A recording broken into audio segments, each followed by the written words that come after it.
Assalamualaikum warahmatullahi wabarakatuh.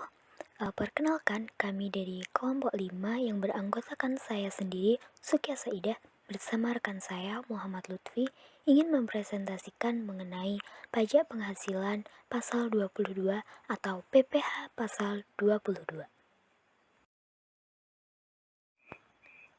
PPh pasal 22 adalah bentuk pemotongan atau pemungutan pajak yang dilakukan satu pihak terhadap wajib pajak dan berkaitan dengan kegiatan perdagangan barang. PPh pasal 22 itu dikenakan kepada badan-badan usaha tertentu, baik itu milik pemerintah maupun swasta yang melakukan kegiatan perdagangan, ekspor, ataupun impor barang. Mulai tahun 2015, pemerintah sudah menunjuk wajib pajak badan yang melakukan penjualan barang yang tergolong sangat mewah untuk menjadi pemungut PPh pasal 22. PPh pasal 22 yang diterapkan terhadap wajib pajak yang tidak ber-NPWP lebih tinggi 100% daripada tarif yang diterapkan terhadap wajib pajak yang dapat menunjukkan NPWP. PPh pasal 22 itu dapat dikenakan saat penjualan maupun pembelian. Berikutnya yaitu objek PPh pasal 22. Objek penghasilan yang dikenakan PPh pasal 22 adalah kegiatan. Kegiatan yang dimaksud ini meliputi impor barang, ekspor barang tertentu, penjualan barang tertentu, atau penjualan kepada pembeli tertentu. Di antaranya adalah yang pertama yaitu impor barang. Impor barang dibedakan menjadi beberapa kelompok jenis barang dan kepemilikan angka pengenal impor atau API bagi importirnya. Pengelompokan tersebut berpengaruh pada besarnya tarif berdasarkan lampiran PMK nomor 110 atau PMK 10 tahun 2018. Yang kedua yaitu ekspor komoditas. Ekspor komoditas itu baik itu tambang batu bara, mineral logam, mineral bukan logam yang dilakukan oleh eksportir kecuali yang dilakukan oleh wajib pajak yang terkait dalam kerjasama perusahaan. Selanjutnya yaitu pembelian barang oleh industri pemerintah atau lembaga negara, badan tertentu dan eksportir atau pengusaha industri tertentu. Nah, pembelian barang ini itu apabila kita lihat pembelian ini itu tidak hanya satu poin saja, tetapi ada beberapa poin yang dapat dijelaskan. Misalnya untuk pembelian barang dan atau bahan-bahan kegiatan usaha, badan usaha tertentu meliputi badan usaha milik negara atau BUMN, dan untuk badan-badan tertentu lainnya yaitu seperti PT Pupuk Wijaya Palembang, PT Pupuk Kujang, PT Indonesia Power, dan diantaranya juga ada PT Kimia Farma. Selanjutnya yang keempat yaitu penjualan hasil produksi tertentu.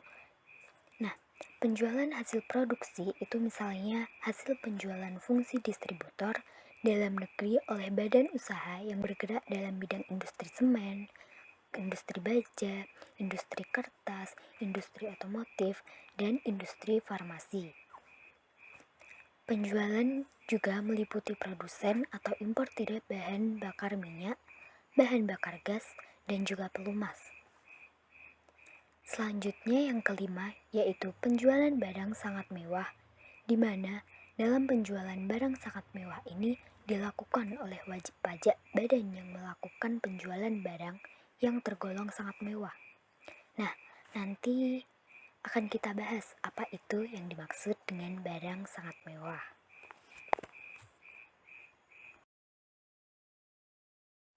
Nah, lanjut ke slide yang berikutnya adalah pemungut PPh pasal 22.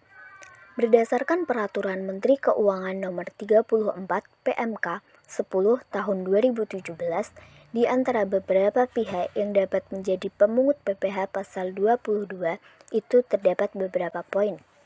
Yang pertama, yaitu Bank Devisa dan Direktorat Jenderal Bea dan Cukai atas impor barang dan ekspor komoditas tambang batu bara, mineral logam, dan mineral bukan logam yang dilakukan oleh eksportir, kecuali yang dilakukan oleh wajib pajak yang terkait dalam perjanjian kerjasama pengusahaan, perusahaan, pertambangan, dan kontrak karya.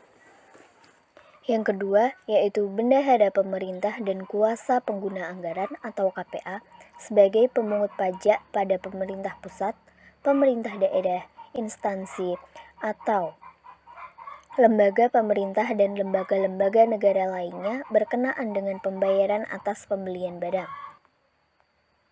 Yang ketiga, yaitu badan usaha yang bergerak dalam bidang usaha industri semen, industri kertas, industri baja, dan industri otomotif maupun industri farmasi atas penjualan hasil produksinya kepada distributor di dalam negeri.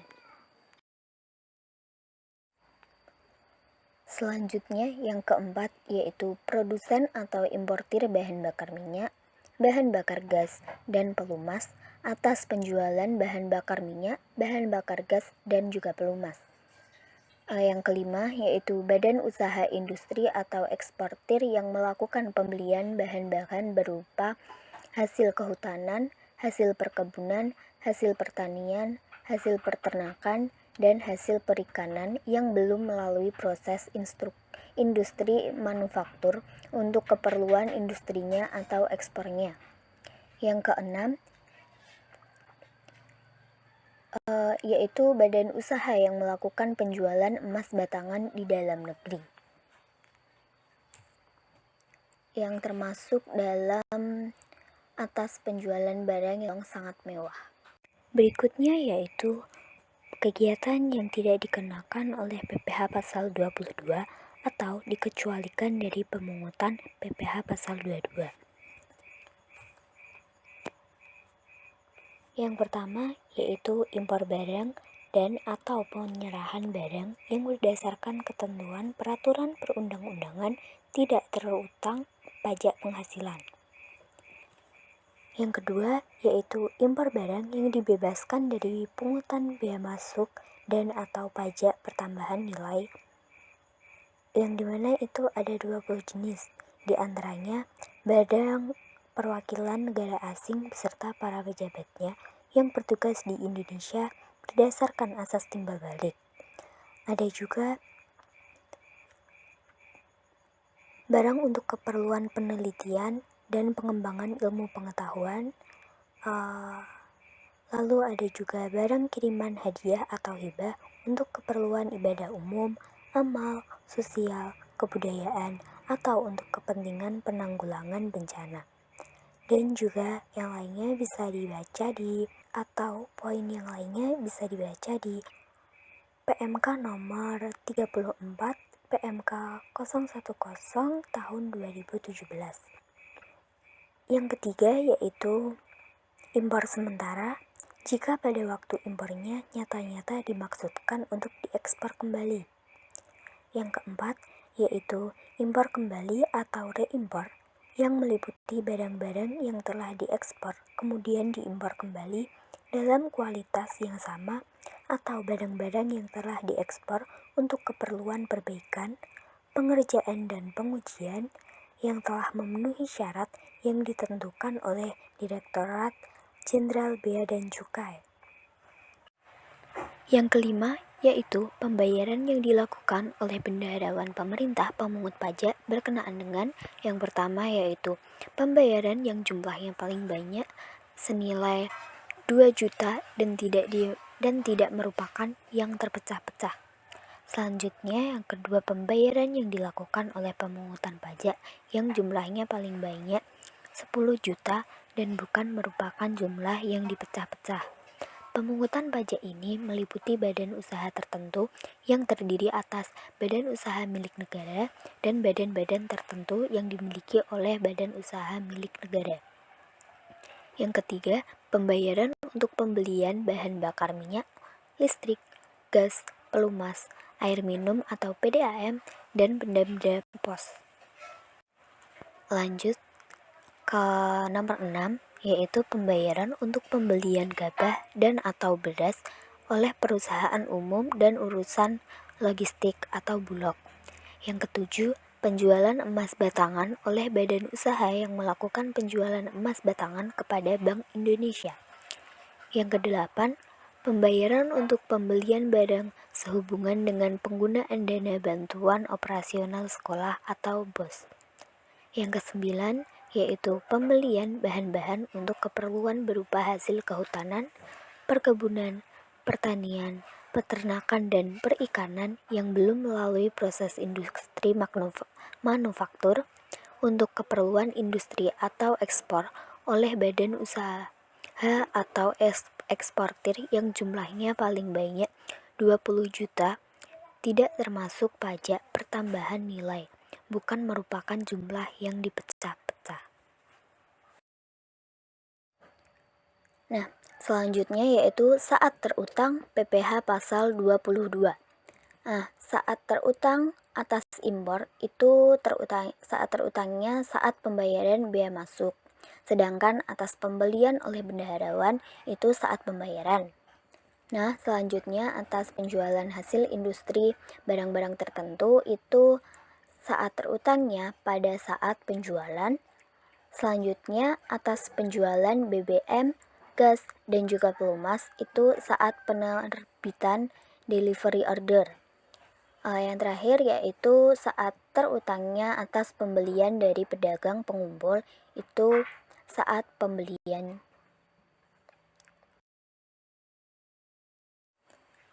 Selanjutnya yaitu menghitung PPh pasal 22. Nah, dalam menghitung PPh pasal 22 itu dengan mengalihkan tarif dan dasar pengenaan pajak atau DPP. DPP PPh pasal 22 itu meliputi nilai impor, nilai ekspor, dan harga beli atas pembelian barang oleh instansi tertentu atau harga jual atas penjualan hasil produksi oleh usaha bidang tertentu. Di mana dalam formulanya PPh pasal 22 itu dapat kita tulis dengan PPh pasal 22 sama dengan tarif dikali dasar pengenaan pajak atau DPP. Di mana tarifnya itu nanti akan beragam sesuai dengan kegiatan yang dilakukannya. Yang pertama yaitu tarif PPh pasal 22 atas impor barang. Nah, pada dasarnya tarif atas impor barang ini dibedakan menjadi 6 poin. Yang pertama yaitu besarnya 2,5% dari nilai impor, yang dimana importir itu menggunakan angka pengenal impor atau API. Yang kedua yaitu sebesar 7,5% dari nilai impor, yang dimana importirnya itu tidak menggunakan angka pengenal impor atau API. Dan yang selanjutnya juga 7,5%, tetapi yang membedakan di sini itu 7,5% ini itu tidak dikuasai, yang biasanya ditemui di barang-barang lelang. Selanjutnya untuk tarif yang berikutnya yaitu sebesar 10% dari barang-barang tertentu, yang dimana itu sesuai dengan lampiran PMK nomor 110 PMK 10 tahun 2018 huruf A dengan atau tanpa API.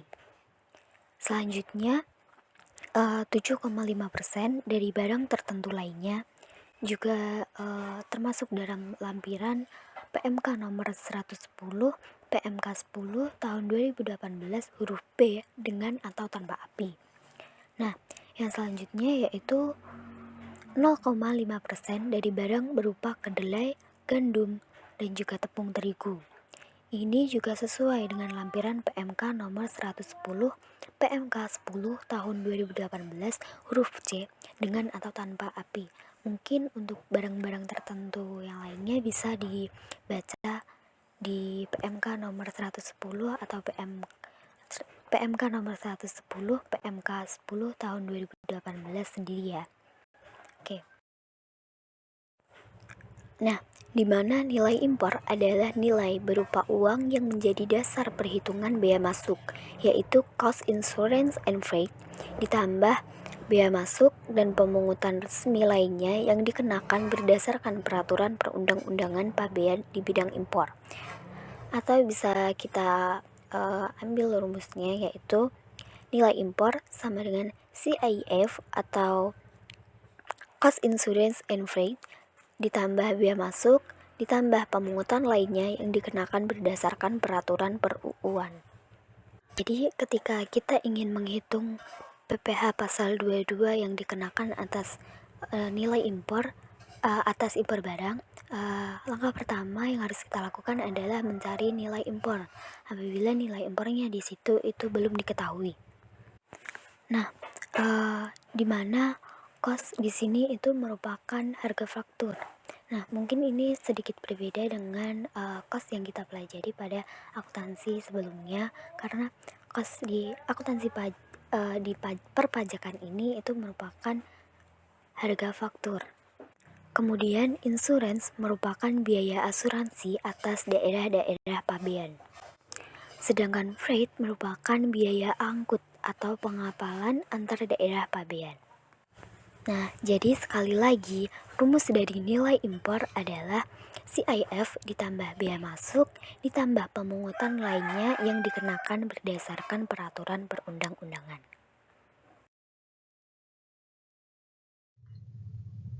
Baik, saya akan melanjutkan presentasi dari Mbak Sugia Saidah mengenai PPh pasal 22 atas pembelian barang dalam negeri.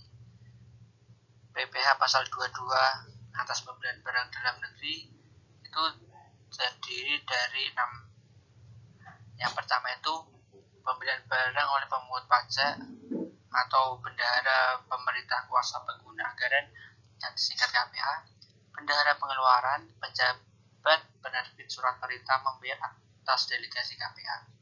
Yang kedua, pembelian barang dan atau bahan-bahan untuk keperluan kegiatan badan usaha tertentu, yaitu meliputi BUMN dan badan usaha.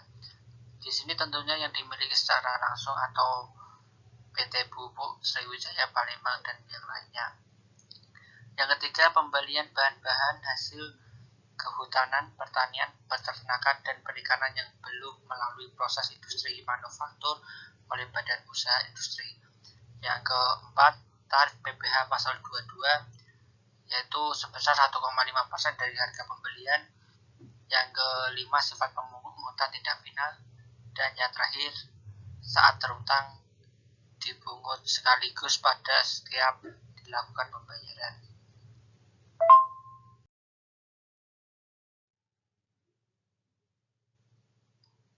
Tarif penjualan industri itu tertentu. Jadi atas penjualan hasil produksinya di dalam negeri dari DPP BPN, yaitu industri semen itu tarifnya penjualan 0,25%, industri kertas 0,1%, industri baja 0,3%, industri otomotif 0,45%, dan industri farmasi 0,3%. Baik, kita lanjut ke contoh soalnya.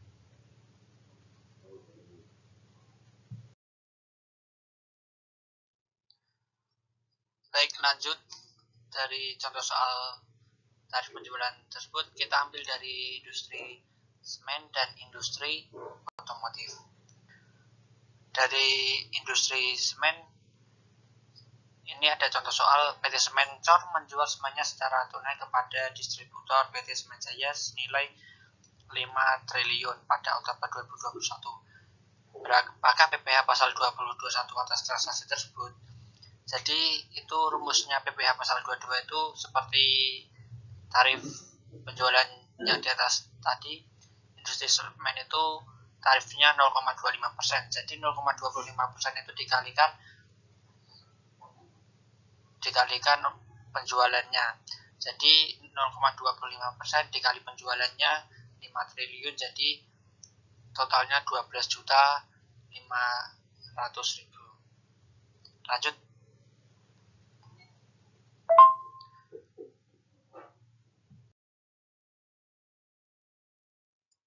Lanjut ke contoh soal berikutnya, yaitu dari industri otomotif. Di sini ada contoh soal PT ABC atau APM mendapatkan persamaan yang bergerak di bidang otomotif. Perusahaan tersebut menjual mobil secara tunai kepada PT XYZ senilai 300 juta pada bulan Februari 2021. Jadi sesuai rumusnya yang industri semen tadi. Kalau industri semen tadi kan tarifnya 0,25%, jadi ini industri otomotif sesuai tarif tersebut jadi 0,45%. PPh pasal 22 dikali 0,45% dikali penjualan atau 300 juta. Jadi hasilnya itu pajak penghasilannya itu 1.350.000.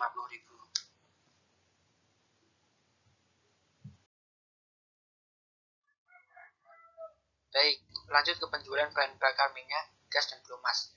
Jadi penjualannya itu Pertamina dan pedalannya yang bergerak dalam bidang bahan bakar, minyak jenis premix, super TT, dan gas.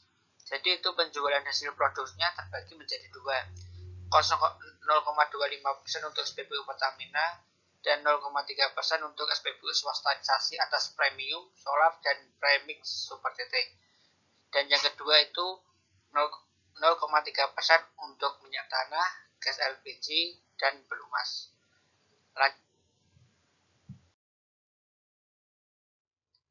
Baik, lanjut ke sektor kehutanan, perkebunan, pertanian, dan perikanan. Seperti contoh yang nomor 3 di atas tadi, pembelian bahan-bahan hasil kehutanan, pertanian, peternakan, dan perikanan yang belum melalui proses industri manufaktur oleh badan usaha industri. Jadi pemungutnya itu industri dan eksportir bergerak dalam sektor kehutanan, perkebunan, pertanian, dan perikanan yang ditunjuk oleh Kepala KPP. Objeknya pembelian bahan-bahan untuk keperluan industri atau ekspor dari pedagang pengumpul. Jawabannya 0,25% dari hasil pembelian tidak termasuk PPN.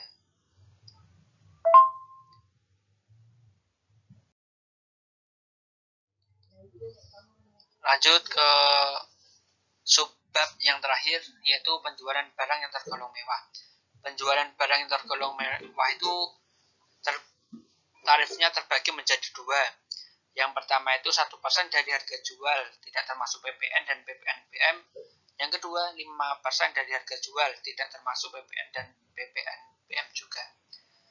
Jadi yang pertama tarif 1% dari harga jual tidak termasuk PPN dan PPNBM itu objeknya ada dua. Rumah beserta tanahnya dengan harga jual atau harga pengalihannya lebih dari 30 miliar atau luas bangunan lebih dari 400 meter kubik. Dan yang kedua, apartemen, kondominium, dan sejenisnya dengan harga jual atau pengalihannya lebih dari 30 miliar atau luas bangunan lebih dari 150 meter kubik. Lanjut ke tarif yang kedua itu 5% dari harga jual, tidak termasuk PPN dan PPNBM. Objeknya itu ada 4. Yang pertama, pesawat terbang pribadi dan helikopter pribadi. Yang kedua, kapal pesiar, yacht, dan sejenisnya.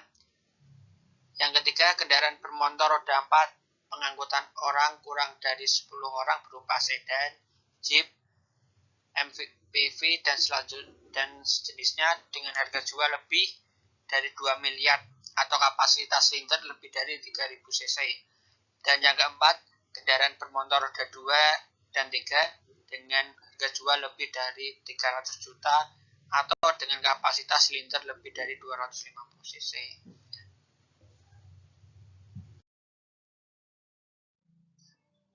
Terima kasih untuk perhatiannya. Apabila ada pertanyaan bisa komentar ke kolom yang sudah disediakan. Apabila ada tutur kata yang salah atau kurang berkenan dari kelompok kami, mohon dimaafkan. Billahi taufiq wal hidayah. Wassalamualaikum warahmatullahi wabarakatuh.